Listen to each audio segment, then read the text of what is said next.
হরে কৃষ্ণ। সুপ্রভাত ভক্তবৃন্দ। আজ আমরা একটি কথা সবাই বলেন যে সত্যবাদী যুধিষ্ঠির, কিন্তু যুধিষ্ঠির একটি মাত্র মিথ্যা কথা বলেছিলেন। সেটি কবে কি আপনাদের জানা আছে? হ্যাঁ, মহাভারতের যুদ্ধের 15তম দিনে যুধিষ্ঠির মিথ্যা কথা বলেছিলেন ভগবান শ্রীকৃষ্ণের পরামর্শ মতো, তবে অর্ধ মিথ্যা সত্য কথা। তিনি বলেছিলেন অশ্বত্থামা হত ইতি গজ।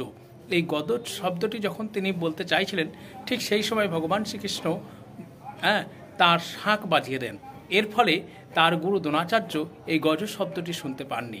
যাই হোক, এই কথাটা শুনে তিনি ভেবেছিলেন যে অশ্বত্থামা মারা গিয়েছেন, সেই জন্য তিনি অস্ত্র রেখে পাথর হয়ে গেছিলেন এবং সেই সুযোগটি কাজে লাগিয়ে ধৃষ্টদ্যুম্ন তাকে অর্থাৎ দ্রোণাচার্যকে হত্যা করেছিলেন।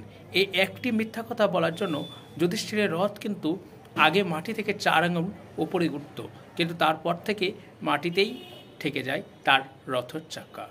গোবিন্দ মঙ্গল করুন আপনার।